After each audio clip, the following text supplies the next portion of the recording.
E aí pessoal, bem-vindos a mais um vídeo aqui. Vou responder algumas perguntas aí, de fato comentários, né? Nem tanto perguntas, sobre uma mentalidade um pouco perigosa. E assim, há casos em que é melhor ficar no Brasil, tá?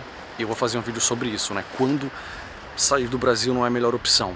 Mas, como vocês sabem, há muitos casos em que, sim, a pessoa deveria ter essa experiência, ela quer, por livre e espontânea vontade, ter essa experiência no exterior, temporariamente ou permanentemente, mas muitas pessoas acabam sendo vítimas do próprio vitimismo, né? E isso é muito comum em muitos canais de pessoas que moram no exterior, de muitos movimentos políticos aí também, identitários, né? Que acabam amplificando essa mensagem vitimista, né? E é sobre isso que eu vou falar aqui. Eu vou ler dois comentários aqui, a gente já fala mais sobre isso enquanto eu mostro essa paisagem bonita nesse dia chuvoso. Então, qual foi o comentário? O negócio é ficar aqui no Brasil mesmo e tentar crescer. Pelo menos no Brasil somos cidadãos e falamos plenamente a língua, enquanto no exterior apenas estrangeiros. Ok. Teve mais um comentário aí, né? Teve mais um comentário. Leia aí pra gente. Prefiro o Brasil. É muito ruim ser estrangeiro. Sempre nos tratam como mortos de fome e que saíram do Brasil devido à miséria. Nossa, tem tanta coisa errada com esses comentários que eu vou precisar de alguns minutinhos aqui pra responder tudo isso. Bem, se a gente parar um pouco pra pensar sobre essa questão, a gente vê que não dá pra reduzir tudo a ser ou não um estrangeiro. Porque vejam só, onde eu estou agora, aqui, sul de Portugal, Portimão, que é essa cidade bonita aqui, Praia da Rocha. Ontem fomos a Lagos, que é a cidade ao lado aqui. E nesses lugares nós vemos tantos estrangeiros. Isso porque estamos no inverno, tá? Finalzinho do inverno, aí começo da primavera. Em agosto, há ainda mais.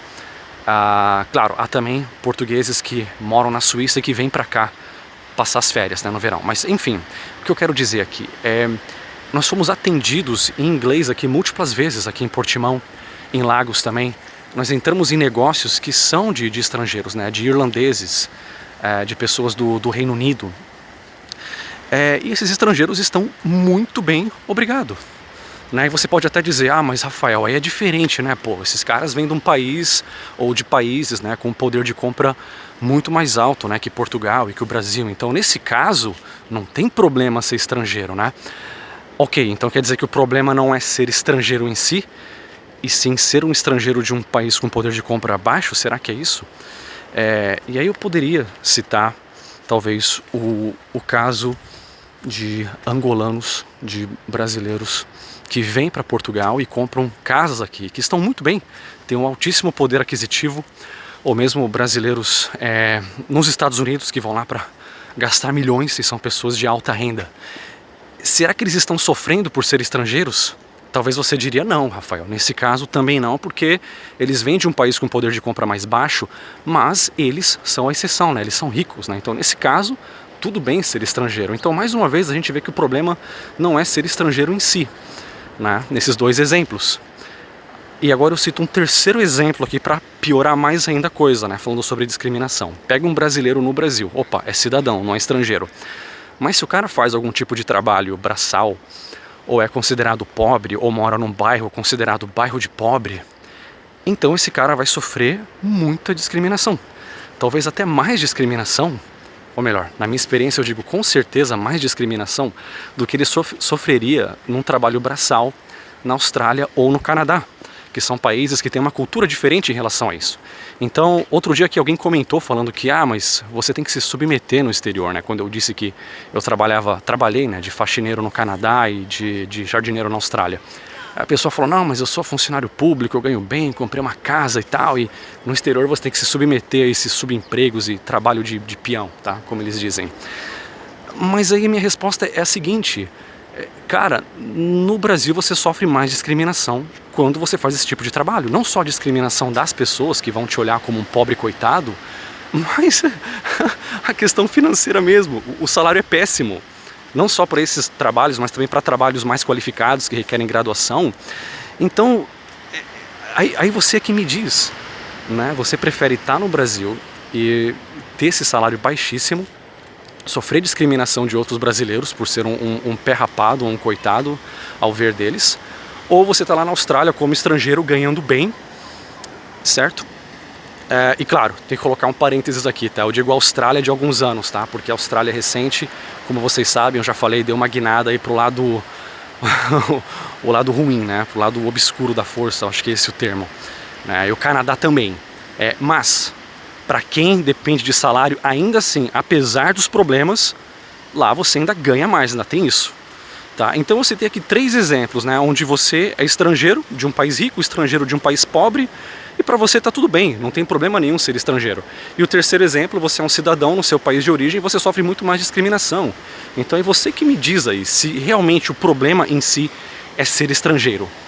E antes de eu passar para o próximo ponto aqui que vai ser interessante, deixa eu citar também que em Lagos e aqui em Portimão, de vez em quando eu vejo um pessoal da Holanda, da Alemanha e do Reino Unido pedindo dinheiro na rua, tipo hippies. Nada contra os hippies, mas eu vejo o pessoal assim bem pobre assim, pedindo dinheiro na rua, e é sério. Vai lá em Lagos e você vai confirmar o que eu estou falando. Então nesse caso é bom ser estrangeiro, você veio lá da Alemanha, um país rico, está aqui em Portugal, que é um país com poder de compra menor, só que você está na rua pedindo dinheiro, vivendo como um hippie sem ter onde morar, ou é melhor você ser um brasileiro, tá nos Estados Unidos ou em Portugal, onde você tem um poder de compra acima da média local. Aí é que você me diz qual situação que é melhor ou pior para você. Pessoal, eu não estou também reduzindo isso à questão financeira, eu cito os números aqui porque isso é menos subjetivo, tá? Dinheiro afeta sim a nossa vida. Quem já assistiu meus vídeos aí sobre minimalismo e tudo mais, sobre ter poucas posses, né, o fato de que as coisas mais importantes na vida não são coisas, essas pessoas sabem que dinheiro não é tudo. Eu cito a questão financeira aqui porque isso sai da subjetividade, entendeu? E já entra aí na questão matemática. Eu espero muito que não comece a chover aqui, hein? Outro ponto aqui, há um fenômeno chamado Vale da Estranheza, né? Esse gráfico aqui, em inglês o nome disso é Uncanny Valley. Já vou explicar o porquê desse fenômeno. Mas muitas vezes há mais discriminação entre pessoas de um grupo muito próximo culturalmente, né, etnicamente, mais do que você veria, né, com um grupo mais diferente. Eu vou citar esse exemplo aqui para não ficar muito confuso, tá? Você olha para o Irã e para a Arábia Saudita e você pode pensar, ambos são muçulmanos, né, então são irmãos. Só que não. Se você visita a Arábia Saudita como um cristão vindo do Brasil, até mesmo um ateu, você é mais bem-vindo do que outro muçulmano xiita do Irã. Então você vê que a coisa não é tão lógica assim. Às vezes grupos mais próximos têm mais treta entre si, enquanto que o cara que vem lá de longe é neutro nessa briga. Isso acontece no Brasil também, mas antes de citar o Brasil, nos Estados Unidos também, historicamente, eu não vou nem falar da questão da discriminação racial com os negros, porque isso é óbvio. Eu quero falar de algo não óbvio, ok? Também para o vídeo não ficar mais espinhoso do que já é. Entre os próprios brancos do norte e do sul havia uma discriminação também, né? Os brancos do sul eram vistos como preguiçosos, tinham um sotaque diferente também, eram vistos como pessoas com menos instrução. Então quando eles se mudavam para o norte à procura de emprego e ligavam para algum lugar e a pessoa já escutava o sotaque do sul, falava não. Um branco com outro branco, falava não, tá alugado, vai embora. Enquanto que um estrangeiro chegando ali de longe é neutro nessa briga, entendeu? E a mesma coisa pode acontecer no Brasil, tá? Você vem de um lugar, você tem um sotaque que sofre um pouco mais de discriminação em outro estado, você chega lá, de repente você pode ser mal visto, pode ser vítima de piada ou de alguma discriminação, enquanto que chega lá um uruguaio ou um argentino, essa pessoa é neutra, entendeu? Ela não faz parte dessa briga, dessa rixa, desse preconceito interno que tem aí no Brasil. Então tenha isso em mente também. Isso é chamado Vale da Estranheza. Por que eu mostrei esse vale aqui? Eu vou citar os exemplos dos robôs, por exemplo. Quando você pega um robô que tem lá um olhinho, uma boquinha, parece um ser humano, você olha para ele aqui com mais simpatia. Olha que bonitinho, parece um ser humano, né? Então a nossa simpatia por ele vai ficando cada vez maior. Você vê outro robô que lembra mais um ser humano, ele é mais realista, então você olha e pensa, cara, que interessante, esse robô parece humano, tenho mais simpatia ainda por ele, né? Você já começa a humanizar o negócio.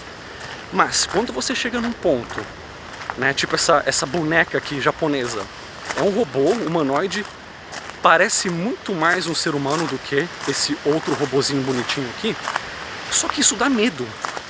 Você olha pra isso e pensa, porra, é um zumbi? Coisa mais feia, tem algo errado aí. O que aconteceu? Ele chegou tão próximo de parecer humano, mas não tá exatamente igual a um ser humano. Então seu cérebro meio que pensa, cara, será que é um corpo sem vida, um morto? Então já vê aquela reação instintiva de repulsa, né? Caiu no Vale da Estranheza. E a gente vê isso acontecendo não só com robôs, né, antropomórficos, mas a gente vê isso também em outras áreas da vida. E nessa questão de discriminação também a gente acaba vendo isso. Muitas vezes, o que eu citei, né, o exemplo dos americanos ali, dessa rixa que tem no Brasil entre estados, é o Vale da Estranheza acontecendo. Então, quando você é um estrangeiro bem de longe de outra cultura, você não cai no Vale da Estranheza. É mais fácil você cair nesse Vale da Estranheza e sofrer discriminação no próprio Brasil do que em outro país. Eu tive que me abrigar um pouco aqui, que a chuva tá piorando, né? Para onde eu vou a chuva me acompanha, né? Meses e meses de sol e foi só eu chegar e a chuva veio. Mas então, pessoal, outra coisa também que é um pouco irônico, né? Essas pessoas que falam isso, né? Que, aí você é apenas um estrangeiro, um cidadão de segunda classe.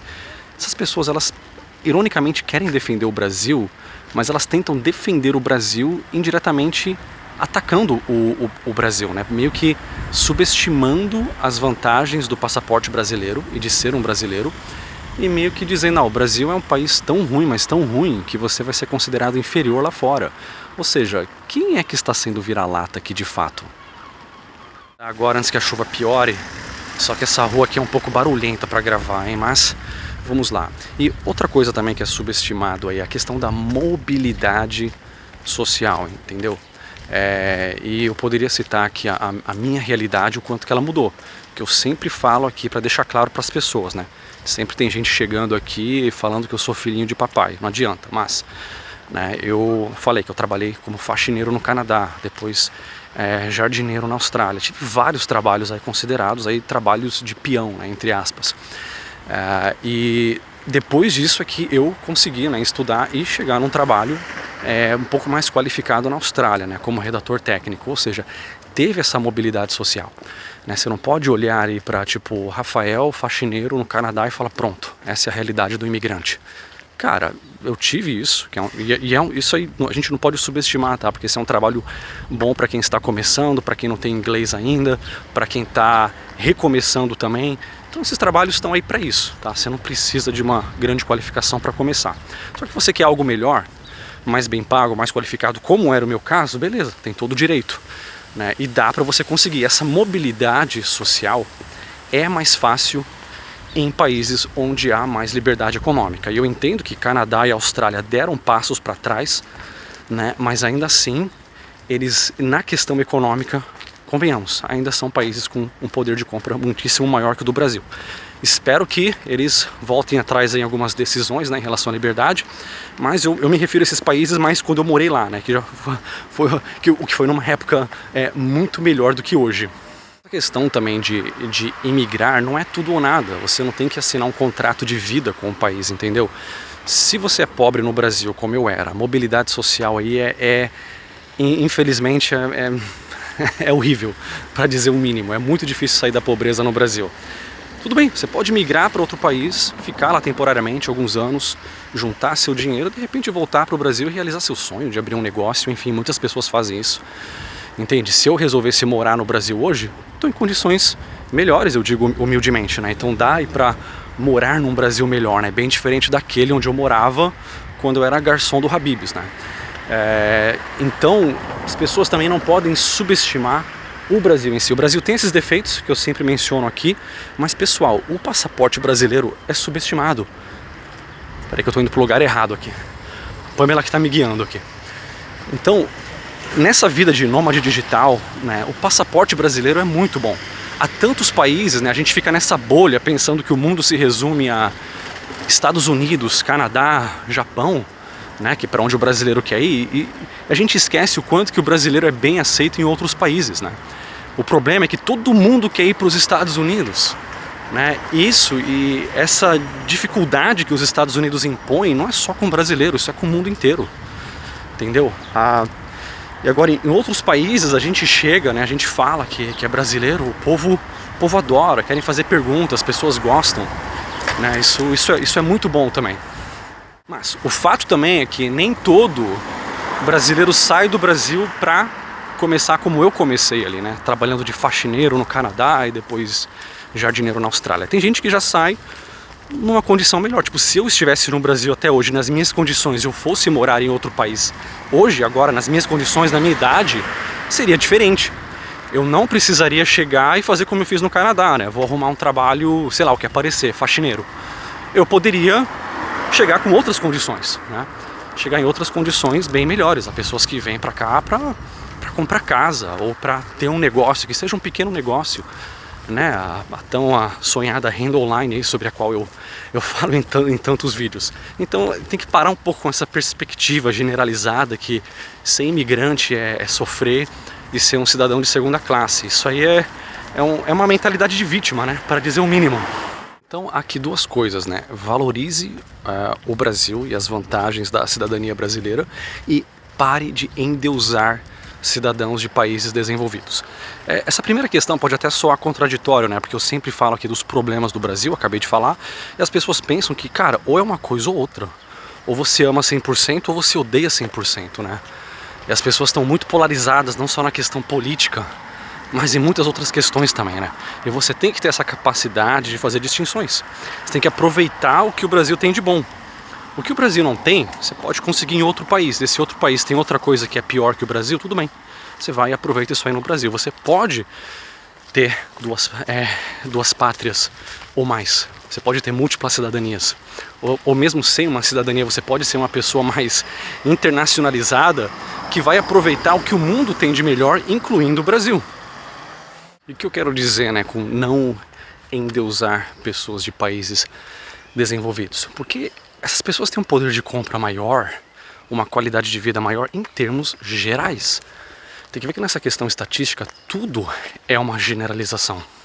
Só que, claro, a realidade é mais complexa, né? A gente chega nesses países e a gente vê que há muitas pessoas, claro, para citar os extremos, né? Pessoas morando na rua, cidadãos locais, sem ter onde morar, pessoas pedindo dinheiro, há pessoas de baixa renda. Então você chega lá, você estrangeiro, você vai ali no McDonald's e uma pessoa local te atende. Essa pessoa está ganhando um salário mínimo, está ganhando muito menos que você que está ali viajando ou que é um nômade digital.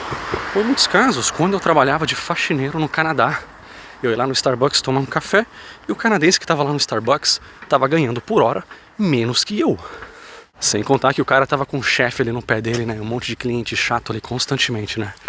Enquanto que eu estava lá varrendo o chão, enquanto eu escutava ali meu livro em áudio para aprimorar o inglês, que não era tão bom assim na época.